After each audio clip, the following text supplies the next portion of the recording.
Feel the real fear with us. স্বাগতম প্রিয় listeners আমাদের হরর নাইট এপিসোডের পঞ্চম আয়োজনে। প্রিয় লিসেনার্স, এখন যে ঘটনাটি আপনাদের সাথে শেয়ার করব, এই ঘটনাটি আমাদেরকে পাঠিয়েছেন জুবাইর আহমেদ ভাই। ওনার বাড়ি শরীয়তপুর জেলার সখীপুর থানার সখীপুর ইউনিয়নের একটি গ্রামে। উনি বর্তমানে একজন রেমিটেন্স যোদ্ধা ভাই হিসাবে সৌদি আরবে রয়েছেন। তো উনি যে ঘটনাটি আমাদেরকে পাঠিয়েছেন, ঘটনাটি ঘটেছিল 2018 সালের দিকে। ওনার নিজের গ্রামেরই একজন লোকের সাথে ঘটেছে, আর যার সাথে ঘটনাটা ঘটেছে তার নাম হচ্ছে মোহাম্মদ হোসেন ভাই। তিনি সম্পর্কে ওনার ভাই লাগেন। তো তিনি ছিলেন একজন দিনমজুর এবং তার পরিবারে তার মা, তার স্ত্রী আর একটি ছেলে সন্তান ছিল। তিনি 2015 সালে খুলনার চিলাবাজার নামক এলাকায় বিয়ে করেন। তার শ্বশুরবাড়ি এলাকার লোকেরা মাছ ধরে জীবিকা নির্বাহ করেন। তো সেই সূত্রে তিনিও মাঝে মাঝে তাদের সাথে মাছ ধরতেন। মোট কথা হলো, তিনি যখন যে কাজই পেতেন সেটাই করতেন। প্রিয় লিসেনার্স, আমরা সবাই জানি সুন্দরবনের দুবলাচর নামক যে এলাকাটা রয়েছে, ওই এলাকায় অনেক জেলে মাছ ধরে কিছুটা সময়ের জন্য, আবার ওইখানে শুটকি উৎপাদন করে। তারা সাগর থেকে মাছ ধরে এনে ওইখানে শুটকি উৎপাদন করে, তারপর বিভিন্ন শহরে শুটকি বিক্রি করে। জেলেরা 6 মাস 7 মাসের জন্য ওখানে স্থায়ীভাবে বসত শুরু করেন আর কি। তো মোহাম্মদ হোসেন ভাই এর শ্যালকরাও এই শুটকি মাছের কাজে দুবলার চলে যেতেন। সেই সূত্রে মোহাম্মদ হোসেন ভাই তাদের সাথে দুবলার চলে যান শুটকি মাছের কাজে। ঘটনা সেখান থেকেই শুরু। দুবলার চরে অনেক জেলে থাকার জন্য ঘর তোলেন আর কি। তো মোহাম্মদ হোসেন ভাইদের ঘর তোলার জন্য যেই জায়গাটা ওনারা পান, ওই অল্প সময়ের জন্য আর কি, চরের একেবারে শেষের দিকে। তাদের পর আর কারো ঘর ছিল না। প্রথম দিক তাদের বেশ কিছুদিন ভালোই কাটে। হঠাৎ একদিন সকালে উঠে দেখে তাদের যেখানে মাছগুলো শুকাতে দেয়া, অনেকগুলো মাছ আধা খাওয়া অবস্থায় পড়ে আছে, এদিক সেদিক ছিটানো। দেখেই বোঝা যাচ্ছিল যে কোনো প্রাণী আধা খেয়ে ছড়িয়ে রেখেছে। তারা চিন্তা করে হয়তো কোনো প্রাণী খেয়েছে। সেদিনের মতো তারা সাগরে মাছ ধরতে চলে যায়। পরের দিন ঠিক সকালে উঠে দেখতে পায় একই ঘটনা, মাছগুলো কে যেন অর্ধেক খেয়ে ছড়িয়ে রেখেছে। এটা দেখে তাদের দলের সবাই মন খারাপ করে বসে থাকে, কিন্তু কি আর করার, সেদিনের মতো তারা আবারও সাগরে চলে যায়। পরের দিন সকালে উঠে দেখতে পায় একই ঘটনা, আবারও সেম ভাবে মাছগুলো অর্ধেক খেয়ে ছড়িয়ে রেখে গেছে। মানে পুরোটাও যদি খেত একটা কথা ছিল, মানে একটি মাছের পুরোটা খাচ্ছে না, অর্ধেক অংশ খাচ্ছে। এগুলো দেখে তারা খুবই মনে কষ্ট পায়। তারা গরিব মানুষ, এভাবে যদি মাছ নষ্ট হতে থাকে তাহলে তাদের খুবই খারাপ লাগবে, এটাই স্বাভাবিক।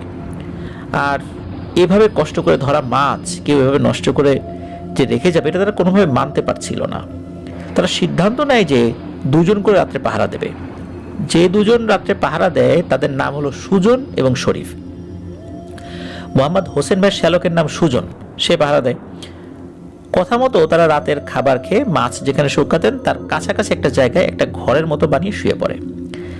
মাঝ রাতে মোহাম্মদ হোসেন ভাইয়ের শ্যালকের ঘুম ভেঙে যায়। সে শুনতে পায় কিছু একটা হাঁটাহাঁটি করে ওই ঘরের পাশে। তিনি তার সাথে শরীফ ভাইকে ঘুম থেকে উঠান। তারা 2 জন লাইট নিয়ে বের হয়ে দেখতে পায় মানুষের মতো শরীর, কিন্তু মাথাটা অনেকটা কুমিরের মতো একটা প্রাণী। এটা দেখে তারা 2 জন ভয়ে চিৎকার দিয়ে ওঠে। তখন ওই প্রাণী জঙ্গলের দিকে চলে যায়। তাদের চিৎকার শুনে বাকি সবাই ঘুম থেকে ওঠে এবং তাদের কাছে আসে। তারা এসে কিছুই দেখতে পায় না। তারপর সুজন ভাই সবাইকে বলে যে কি দেখেছে তারা। সেদিনের মতো তাদের আর কোনো সমস্যা হয়নি, মানে মাছ টাছ আর কেউ কিছু খেতে পারেনি। সবাই তাদের এই বলে সান্ত্বনা দেয় যে তোরা ভুল দেখেছিস, হয়তো কোনো জঙ্গলের প্রাণী দেখেছিস। পরের দিন তারা সাগরে মাছ ধরতে চলে যায়। মাছ ধরে এসে খাওয়া দাওয়া করে চিন্তা করে রাত্রে কারা পাহারা দেবে। তো ওই দিনের মতো কেউ রাজি হচ্ছিল না পাহারা দেওয়ার জন্য। পরে এই মোহাম্মদ হোসেন ভাই আর তার সাথে একজনকে নিয়ে তারা 2 জন পাহারা দিতে শুরু করে। তাদের সাথে তারা একটি মাছ ধরার জন্য টেটা, অনেকে তো টেটা আমরা চিনি, সেই টেটা এটা নেয়। তারা 2 জন খাওয়া দাওয়া করে ওই ছোট্ট ঝুপড়ি ঘরের ভেতর থাকার জন্য চলে যায়। হঠাৎ রাতের বেলা, মধ্যরাতের দিকে মোহাম্মদ হোসেন ভাইয়ের ঘুম ভেঙে যায় এবং শব্দ পায় যে বাইরে কিছু যেন শব্দ হচ্ছে। তিনি তার সাথের জনকে ডাকেন না। তিনি ভাবেন যেহেতু একটি বন্য প্রাণী, তো আমি দাঁড়িয়ে দেব, সেটা চলে যাবে। মোহাম্মদ হোসেন ভাই তার সাথে একটি লাইট নেন এবং সেই মাছ ধরার যন্ত্র বা টেটাটাও সাথে নেন। তিনি এটা নিয়ে বের হন ঘর থেকে এবং বের হয়ে দেখতে পান মানুষের মতো কিছু একটা তার দিকে পিঠ করে দাঁড়িয়ে মাছের চট থেকে মাছ তুলে তুলে খাচ্ছে। উনি দূর থেকেই ডাক দেয়, এই কে রে? তখন দেখতে পায় যে ওই প্রাণীটি ঘুরে ওনার দিকে তাকিয়েছে। তখন হোসেন ভাই দেখতে পান যে তার চোখগুলো, মানে ওই প্রাণীর চোখগুলো আগুনের মতো জ্বলছে। আর এই প্রাণীটার মুখটা তার যে শ্যালক যেভাবে বলেছিল যে কুমিরের মতো, ঠিক হুবহু সেরকমই। ওই প্রাণীটি তার দিকে ঘুরে তাকাতেই তিনি হালকা ভয় পান।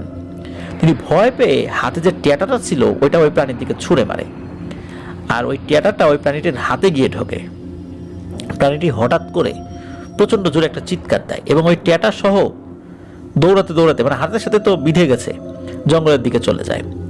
তারপর তিনি তার সাথের জনকে ঘুম থেকে ডেকে তোলেন, ঘুম থেকে তুলে তাকে সব কথা বলেন। সবাই শুনে খুব ভয় পেয়ে আঁতকে ওঠে। সবাই যার যার মতো আবার শুয়ে পড়ে। পরের দিন সকালে তারা আবার সাগরে চলে যায় মাছ ধরতে। তাদের সাথে মোহাম্মদ হোসেন ভাইও সাগরে যান।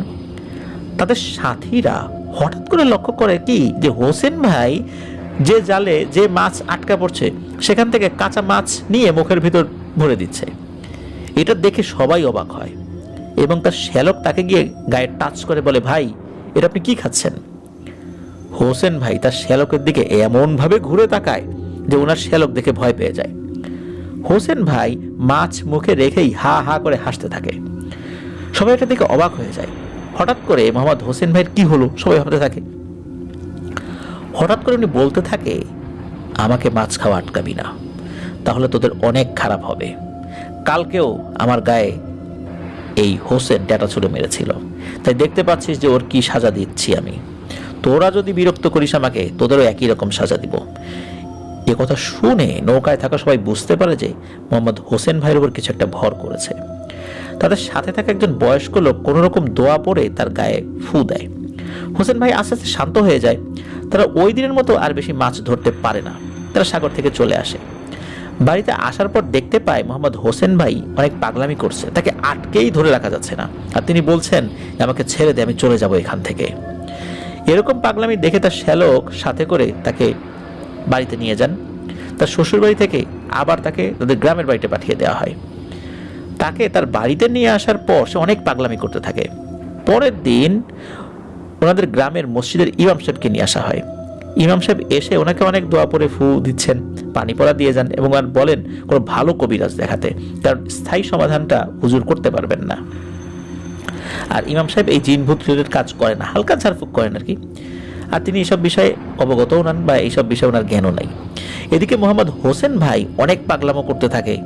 একদিন রাত্রে তার বউ হঠাৎ ঘুম থেকে উঠে দেখতে পায় যে হোসেন ভাই ঘরে নাই। তো উনি তো চিৎকার করে ডাকতে থাকেন। তার চিৎকার শুনে এই হোসেন ভাইয়ের আম্মা দৌড়ে আসেন। এসে শুনতে পান যে মোহাম্মদ হোসেন ভাই ঘরে নাই। পরে তাদের প্রতিবেশী 3-4 জন পুরুষ লোক লাইট নিয়ে খুঁজতে বের হয়। খুঁজতে খুঁজতে তারা গিয়ে দেখতে পায় যে ফসলের যেই মাঠ আর কি, সেখানে সে শুয়ে আছে, মানে হোসেন ভাই শুয়ে আছে। তাকে সেখান থেকে ধরে নিয়ে আসা হয়। তার গায়ে অনেক কাদা মাখা ছিল, সব পরিষ্কার করে তাকে ঘুম পাড়িয়ে দেওয়া হয়। পরের দিন গ্রামে সেই হুজুর ওনাদের বাড়িতে এসে বলেন যে আপনারা কি কোনো কবিরাজ পেয়েছেন? না পেয়ে থাকলে আমার পরিচিত একজন লোক আছে, তাকে আমি নিয়ে আসতে চাই। পরে মোহাম্মদ হোসেন ভাইয়ের আম্মু তাকে বলেন যে নিয়ে আসতে। তার 2 দিন পর হুজুর একজন লোক নিয়ে আসে এবং এসে বলেন যে তিনি আমার বন্ধু, তিনি আপনার ছেলের চিকিৎসা করবেন। কবিরাজ ওই দিন রাত্রে এই হোসেন ভাইয়ের বাসায় আসন বসায় এবং আসনে মোহাম্মদ হোসেন ভাইকে সামনে নিয়ে তিনি ওনার রিচুয়াল শুরু করেন। কবিরাজ তার মতো করে রিচুয়াল করতে থাকে। একটা সময় হোসেন ভাইয়ের শরীরে সেই জিন ভর করে এবং এসেই হোসেন ভাইয়ের শরীরের ভেতর থেকে ওই জিনটি কবিরাজকে বলতে থাকে, এই তুই আমাকে ডাকছিস কেন? কবিরাজ বলেন, তুই কে, কেন এই ছেলেকে এত কষ্ট দিচ্ছিস? পরে ওই জিন বলে, আমি জঙ্গল এবং পানিতে উভয় জায়গায় থাকি, আমি হচ্ছি উভচর জিন, এবং ও কেন আমার দিকে টেটা ছুঁড়ে মারলো? আমি তো কিছু করিনি, আমি শুধু ওদের মাছ খেয়েছি, আর এটা আমার খাবার, আমি এটা খাই, তাই বলে কেউ আমাকে এত কষ্ট দেবে? ও টেটা ছুঁড়ে মারবে? ও তো আমাকে ভয় দেখাতে পারতো। এর আগের দিনও তো ওরা যখন চিৎকার দিল আমি চলে গেছি, আমি কি ওদের আক্রমণ করছি? কিন্তু ও আমার দিকে টেটা ছুঁড়ে মেরেছে। ও আমাকে এত কষ্ট দেবে আর আমি ওকে ছাড়বো না, তা তো হবে না। ওকে আমি নিয়ে যাব, তুই কিছুই করতে পারবি না। এই বলে চুপ হয়ে যায়। কবিরাজ তার গায়ে অনেক পানি পড়া ছিটে থাকে, কিন্তু সে আর কিছুই বলে না। কবিরাজ অনেকক্ষণ চেষ্টা করেও আর কোনো কথা তার মুখ দিয়ে বলাতে পারেনি। পরে কবিরাজ তার গায়ে ঝাড়ফুঁক করে পানি পড়া এবং তার মতো করে রিচুয়াল করে যান, রুকিয়া করে যান এবং হোসেন ভাই পরিবারকে কিছু আমল দিয়ে যান যে এগুলো সবসময় করতে হবে। আর হোসেন ভাইকে যেন সবসময় ওরা চোখে চোখে রাখেন এবং ওনাকে যেন দূরে যেতে না দেন। আর ওই জিনটা সহজে হোসেন ভাইকে ছেড়ে যাবে না। তবে এই আমলগুলো যদি পরিবারের সদস্য করতে থাকে তাহলে ওই জিনটা খুব একটা কাছে এসে বিরক্ত করতে পারবে না। এই বলে ওই কবিরাজ চলে যান। এর কিছুদিন পর মোটামুটি এর মধ্যে কিন্তু হোসেন ভাই মোটামুটি ভালো ছিলেন, আর আস্তে আস্তে মোটামুটি সুস্থতার দিকে যাচ্ছিলেন হোসেন ভাই। মানে পরিবারের সদস্যরাও ওনারা আমল করছিলেন, হোসেন ভাই যখন একটু সুস্থ হলেন তো উনিও আমল করছিলেন। এভাবে সময় ভালোই কাটছিল। 4-5 মাস একদম স্বাভাবিক হয়ে যায় সবকিছু, সবাই মনে করেন একদম ঠিকঠাক হয়ে গেছে। হঠাৎ করে এই হোসেন ভাই দেখতে পান যে উনি যেই আমলগুলো করতেন, এই আমলগুলো লেখা ছিল অনেকগুলো, এই জিনিসগুলো পাওয়া যাচ্ছে না। তো তার ওয়াইফকে জিজ্ঞেস করেন যে এগুলো দেখেছে কিনা। তার ওয়াইফ বলে না, তো এগুলো কিছু দেখিনি। তারা এটা নিয়ে খুব বেশি চিন্তা করে না, তারা চিন্তা করে সব ঠিক হয়ে গেছে, এখন তো সব নর্মালি চলছে, এখন আর চিন্তার তো কিছু নাই। তো এইভাবে দুদিন যাওয়ার পর হঠাৎ একদিন সন্ধ্যাবেলা মোহাম্মদ হোসেন ভাই তার বউকে বলেন আমি একটু বাজারে যাই, তাড়াতাড়ি ফিরে চলে আসবো আর কি, তুমি চিন্তা করো না। এই বলে তিনি বাজারে চলে যান। এদিকে হোসেন ভাইয়ের বউ দেখতে পান রাত 12টা বেজে গেছে, কিন্তু তার স্বামী এখনো ঘরে ফিরে নেই। এটা দেখে তিনি তো তার ফোনে কল দিতে থাকেন। ফোনে রিং হচ্ছে কিন্তু কল রিসিভ করছে না। তিনি তার শাশুড়িকে বলেন যে তার হাজব্যান্ড এখনো বাড়িতে ফেরেনি। যাদের সাথে বাজারে গিয়েছিল সবাইকে জিজ্ঞেস করে, সবাই বলে তো হোসেন তো অনেক আগেই চলে এসেছে বাজার থেকে বাড়িতে। এদিকে হোসেন ভাইয়ের ওয়াইফ তো চিন্তা করতে লাগলেন এবং তিনি পরে ভাবলেন হয়তো আরো রাত করে উনি বাড়ি ফিরবেন, কোথাও গিয়েছেন হয়তো, এই ভেবে তিনি শুয়ে পড়েন। ওনাদের গ্রামে ঢোকার মাথায় একটি ছোট লম্বা ব্রিজ আছে। এই ব্রিজটি লম্বায় 20 ফুট হবে সর্বোচ্চ। ওইখানে হালকা পানি থাকে ব্রিজের নিচে। সকালে মোহাম্মদ হোসেন ভাইয়ের বউ ঘুম থেকে উঠে শুনতে পান গ্রামের মানুষ বলা বলি করছে ওই ব্রিজের নিচে কাকে যেন দেখা গেছে। সবাই গিয়ে দেখতে পায় পা উপর দিকে করে কোনো একটা মানুষকে পানির নিচে মাথা ঢুকিয়ে দাঁড় করিয়ে রেখেছে। সবাই ধরাধরি করে তুলে দেখতে পায় এটা আর কেউ না, এটা হোসেন ভাই। এটা দেখে সবাই অবাক তো হয়, সবার মনও খারাপ হয়ে যায়। হোসেন ভাই আর পৃথিবীতে নেই। সবাই মিলে তাকে দাফন করে যে যার মতো বাড়িতে চলে যায়। তারপর ওই কবিরাজ বলেন যে আচ্ছা, আমি যেই আমলগুলো দিয়েছিলাম, কিছু জিনিস লিখে দিয়েছিলাম, এগুলো কি আপনারা হারিয়ে ফেলেছিলেন? তখন তার ওয়াইফ বলে হ্যাঁ, এগুলো তো হারিয়ে ফেলেছিলাম, হঠাৎ করে কেন যে হারিয়ে গেল বুঝতে পারলাম না। এরপর ওই কবিরাজ বলেন এই কারণে এই সমস্যাটা হয়েছে। আমি বলেছিলাম হোসেন ভাই যেন সবসময় আমলগুলো করেন এবং আপনাদেরকে সতর্ক থাকতে হবে। এই কারণেই ওই জিনটি সুযোগ পেয়ে যায় তার কাছে আসার। যাই হোক, এভাবে কেটে যায় বেশ কিছু দিন। অনেকদিন পরে ওনাদের গ্রামের মানে হোসেন ভাইদের গ্রামের একজন বয়স্ক লোক, তার নাম ছিল মানিক মিয়া। সে একদিন বাজার থেকে আসে, সাথে কাঁচা মাছ বাজার এগুলো নিয়ে আসছিল আর কি। ওই ব্রিজ আসার পর দেখতে পায় কেউ একজন ব্রিজের সাথে হেলান দিয়ে বসে আছে। তিনি কাছে আসতেই ডাক দিয়ে বলে ওখানে কে বসে আসছ রে? কিন্তু কেউ কোনো কথা বলে না। এক পর্যায়ে ওই লোকটি উঠে দাঁড়ায়, উঠে দাঁড়িয়ে মানিক মিয়ার সামনে এসে দাঁড়িয়ে বলে কি মানিক চাচা, আপনার সাথে থাকা মাছ আমাকে দিয়ে যান। মানিক মিয়া দেখতে পায় এটা আর কেউ না, এটা হলো এই যে হোসেন ভাই। তিনি তখন চিন্তা করেন আরে হোসেন তো মারা গেছে, তাহলে এইটা কি? তিনি এটা দেখে অনেক ভয় পান এবং মনে অবশ্য সাহস রেখেছিলেন। তিনি তো গ্রামের মানুষ, তিনি জানতেন যে রাতের বেলা এরকম ভূত প্রেত সামনে কিছু পড়লে মাছ যদি চাই দিয়ে দিতে হয়, দিলে ক্ষতি করে না, তো না দিলে ক্ষতি করে। এই কথা চিন্তা করে তিনি সাহস করে ওই অবয়বকে বলেন আমি এখানে মাছ দিতে পারবো না, তোর যদি খেতে ইচ্ছা হয় আমার সাথে চল, আমার বাসায় চল, আমি তোকে রান্না করে দিব। এই বলে মানিক মিয়া হাঁটা ধরে পিছন থেকে ওই অবয়ব মানিক মিয়াকে ডাকতে থাকে এবং বলে মানিক চাচা মাছ দিয়ে গেলে না, তোমার কিন্তু বড় ক্ষতি হয়ে যাবে, এখনো সময় আছে, মাছ দিয়ে যাও। মানিক চাচা ওইদিকে কান্না দিয়ে জোরে জোরে দোয়া পড়তে থাকে আর হাঁটতে থাকে। একটা সময় তিনি তার বাড়ি চলে আসেন। বাড়ি এসে মানিক মিয়া তার স্ত্রীকে বলেন এরকম আমার সাথে দেখা হয়েছে হোসেনের অবয়বে কারো একটা, এবং তার স্ত্রী অনেক ভয় পেয়ে যান এবং দোয়া দুরুদ করে তাকে ফু দেন এবং লবণ পড়া খাওয়ান, গ্রামে যেটা হয় আর কি। কিন্তু এই যে মানিক চাচা, ওনার কিন্তু মাথায় ছিল যে মাছ দিতে হবে। উনি এইভাবে মাছ দেন নাই, কারণ হলো মাছ দেওয়ার পরে যদি আবার ওটা আবার পিছু লাগে, আবার মাছ চায়, তখন কি করবেন? তখন তো আবার ঝামেলা হবে। আর মাছ দেওয়ার পরেও তাকে ছাড়বেন না এমন নিঃশর্ত তো দেওয়া যায় না। এই জন্য মাছের লোভে লোভে বাড়ি পর্যন্ত নিয়ে আসেন, পরে মানিক চাচা আর মাছ দেন নাই। আসলে এটাও উনি কাজটা ভালো করেন নাই। তো ওই দিনের মতো মানিক চাচা তার স্ত্রী খেয়ে দিয়ে শুয়ে পড়েন, রাতের কোনো সমস্যা হয় না। তারপরের দিন রাতের বেলা এই মানিক চাচা হঠাৎ ওয়াশরুমে যাওয়ার জন্য ওনার জরুরত দেখা দেয়। তো তিনি তার স্ত্রীকে বলেন যে আমি ওয়াশরুমে যাচ্ছি, তুমি থাকো। এই বলে এই মানিক মিয়া লাইট নিয়ে ওয়াশরুমে চলে যান। অনেকটা সময় হয়ে যায় কিন্তু মানিক মিয়া ঘরে ফেরে না। তার ওয়াইফ এটা দেখতে পেয়ে তিনিও ওয়াশরুমের দিকে যান। গিয়ে দেখতে পান ওয়াশরুমে কেউ নেই, শুধু লাইট পড়ে আছে। ওইখানে কিন্তু মানিক মিয়া ওয়াশরুমে নেই। তিনি তার পাশের বাড়ির লোকদের ঘুম থেকে তুলে সবাইকে নিয়ে খুঁজতে থাকেন। মানিক মিয়াকে খুঁজতে খুঁজতে কোথাও তাকে দেখতে পাওয়া যায় না। একটা সময় সবাই চিন্তা করে যে আজকের মতো থাক, সকাল হলে দেখা যাবে যে উনি কোথায় চলে গেছেন। সকাল হতে না হতেই এলাকায় কান্নার চিৎকার শোনা যায়। মানিক মিয়াকে নাকি সেই ব্রিজের নিচে পা উপরের দিকে এবং মাথা নিচের দিকে দিয়ে পার নিচে ঢুকিয়ে রাখা হয়েছে, এমন অবস্থায় গ্রামের লোকজন দেখতে পেয়েছিল। সবাই সেখানে জড়ো হয়, মানিক মিয়াকে উদ্ধার করে এবং দেখতে পায় যে উনি দুনিয়াতে নেই। তাকেও গোসল করিয়ে জানাজা পড়িয়ে কবর দিয়ে দেওয়া হয়। এরপর রাতে ওই ব্রিজ দিয়ে যেই আসতো সেই নাকি শুনতে পেত ব্রিজের নিচে কেউ কান্না করে। এই ভয়ে রাতের বেলা কেউ এক এক ওই ব্রিজ দিয়ে আসতো না। এভাবে গ্রামের মানুষ দিন কাটাতে লাগে। একদিন হঠাৎ ওই গ্রামের যে হুজুর ছিল, তিনি যে কবিরাজকে নিয়ে আসছিলেন, সে একদিন বাজার থেকে আসছিল। তার একটি সাইকেল ছিল। ওই ব্রিজের কাছাকাছি আসার পর তিনি সাইকেল থেকে নেমে সাইকেল হাত দিয়ে ঠেলে ব্রিজের উপর ওঠানোর চেষ্টা করছিলেন। আর ব্রিজের নিচ থেকে মাটি সরে গিয়েছিল, তাই সাইকেল চালিয়েও ব্রিজে ওঠা সম্ভব ছিল না। হাত দিয়ে সাইকেল ঠেলে ঠেলে ব্রিজের উপর ওঠানোর পর তিনি দেখতে পান ব্রিজের ওই মাথায় কেউ একজন বসে আছে। তিনি ব্রিজের মাঝামাঝি যাওয়ার পর দেখতে পান যে ওই বসে থাকা লোকটি উঠে দাঁড়িয়ে হুজুরের সামনাসামনি ব্রিজের মাথায় দাঁড়িয়ে আছে। দাঁড়িয়ে বলছে, কিরে হুজুর, আমাকে তাড়ানোর জন্য কবিরাজ নিয়ে আসছিলি, তাড়াতে তো পারলি না আমাকে। হুজুর দেখতে পাই এটা সে আর কেউ না, এই হোসেন ভাই। হুজুর সাথে সাথে দোয়া পড়ে শূন্যের মাধ্যমে, মানে শূন্যেই একটা বৃত্ত অঙ্কন করে এবং ওই বৃত্তের ভিতরে হুজুর দাঁড়িয়ে পড়ে আর জোরে জোরে দোয়া দুরুদ পড়তে থাকেন। তখন এই হোসেন ভাই রূপী অবয়বটাকে হুজুর বলেন, তুই আমার কিছুই করতে পারবি না, আমার সাথে আল্লাহ আছেন। আর তুই কেন মানিক মিয়াকে মেরেছিস ওইভাবে? ও তোর কি ক্ষতি করেছিল?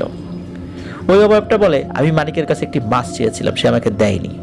ও আমাকে এই মাছের লোভ দেখিয়ে তার বাড়ি পর্যন্ত নিয়ে যায়। সে নাকি রান্না করে আমাকে মাছ খাওয়াবে। কত বড় সাহস! সে জানে যে আমরা রান্না করা মাছ খাই না। আর আমার সাথে এই ধরনের প্রতারণা করার জন্যই আমি তাকে শাস্তি দিয়েছি, আর এখন তোকে দেব। আর তুই সেই শাস্তির ভয়ে জ্ঞান বৃত্ত অঙ্কন করলি, পারলে বৃত্ত থেকে বেরিয়ে আয়, আমার সাথে মোকাবেলা কর। হুজুর বলে, তুই পারলে আয় বৃত্তের ভিতর। এই বলে হুজুর জোরে জোরে আয়াতুল কুরসি পড়তে থাকেন। ওই অবয়ব ওখানে দাঁড়িয়ে বলতে থাকে, দেখি তুই কতক্ষণ এখানে থাকতে পারিস। এভাবে বেশ কিছুটা সময় পার হয়ে যায়। হঠাৎ হুজুর দেখতে পান যে দুজন লোক গল্প করতে বাজার থেকে ওই রাস্তা দিয়ে ফিরছেন। ওই লোক দুটো দেখতে পান ব্রিজের উপর কে যেন দাঁড়িয়ে আছে। তারা দূর থেকে ডাকতে লাগলো, এ কে দাঁড়িয়ে আছে রে, এই বলে ডাকতেছে। কারণ তাদের তো মনে ভয় ছিল যে ব্রিজের উপর কাউকে না কাউকে দেখা যায়, এই ধরনের সমস্যা হয়। তো দূর থেকে ইমাম সাহেব বলেন যে আমি আপনাদের ইমাম সাহেব। তো তারাও কাছে আসে, দেখে ইমাম সাহেব দাঁড়িয়ে আছেন। ইমাম সাহেবকে জিজ্ঞেস করতে লাগলেন, হুজুর এখানে দাঁড়িয়েছেন কেন? হুজুর এই কথা শুনতে পেয়ে হুজুর তার উনি দেখতে পেলেন সামনে আর কেউ নেই, মানে ওই জিনিসটা ওখান থেকে হাওয়া হয়ে গেছে। হুজুর তখন তাদের উত্তর দিলেন না, মানে তেমন কিছু বললেন না। সাইকেলটা চেন পড়ে গিয়েছিল এটা বললেন, তাই উঠানোর চেষ্টা করছেন, কারণ ওই অবস্থাতে এই কথাগুলো বললে তারাও ভয় পেতে পারেন। তো তারা একসাথে গ্রামের দিকে হাঁটা দিলেন। পরের দিন হুজুর গ্রামের মুরব্বীদের সব খুলে বললেন এবং ওনার সাথে রাত্রে এরকম হয়েছে, এটা যদি কিছু এখন করা না যায় তাহলে তো গ্রামের অনেক মানুষ ভয় পেয়ে মারা যাবেন। পরে গ্রামের মুরব্বীরা বলেন, তাহলে আপনি আপনার পরিচিত সেই কবিরাজকে ডাকেন। হুজুর কবিরাজকে ডাকেন, তিনি এসে বলেন, আচ্ছা আমাকে 2 দিন টাইম দেন, আমি আপনাদের গ্রামে 2 দিন থেকে এটার ব্যবস্থা করব। 2 দিন কবিরাজ গ্রামের সকল মুরব্বীদের ডেকে বলেন, আমি অনেক কষ্টে এই জিনের সাথে কথা বলেছি, তাকে অনেকভাবে বুঝিয়েছি আপনাদের গ্রাম থেকে চলে যাওয়ার জন্য, কিন্তু সে কিছুতেই যেতে রাজি হচ্ছে না।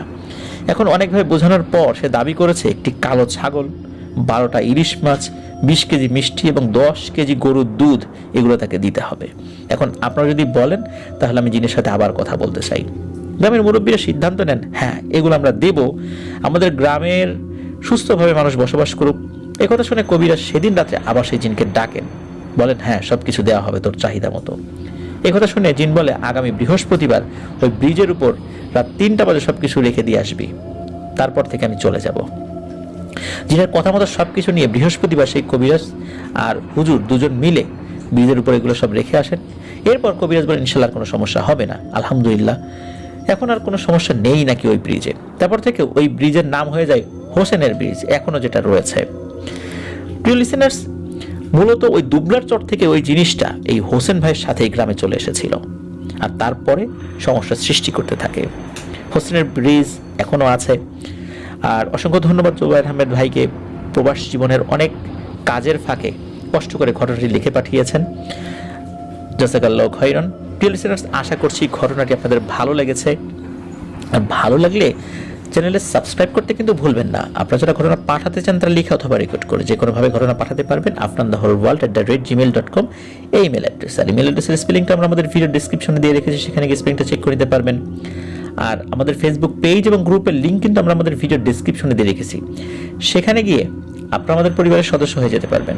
আজকে লাইভটা যারা দেখলেন, যারা লাইভ শুনছেন বা যারা পরবর্তীতে শুনেছেন বা শুনবেন, তাদেরকেও ধন্যবাদ জানাচ্ছি। আর আমাদের এই লিঙ্কটা কিন্তু আপনারা শেয়ার করতে ভুলবেন না। প্রিয় লিসেনার্স, আজকের মতো বিদায় নিচ্ছি। সবাই ভালো থাকবেন, সুস্থ থাকবেন, আমার জন্য দোয়া করবেন, আমার পরিবারের জন্য দোয়া করবেন, আপনাদের জন্য দোয়া রইল, আপনাদের পরিবারের প্রত্যেকের জন্য দোয়া রইল। মহান আল্লাহ সুবহানাহু ওয়া তাআলা আমাদেরকে ভালো রাখুন, সুস্থ রাখুন, নিরাপদে রাখুন, আফনান দ্য হরর ওয়ার্ল্ডের সাথে রাখুন। আসসালামু আলাইকুম।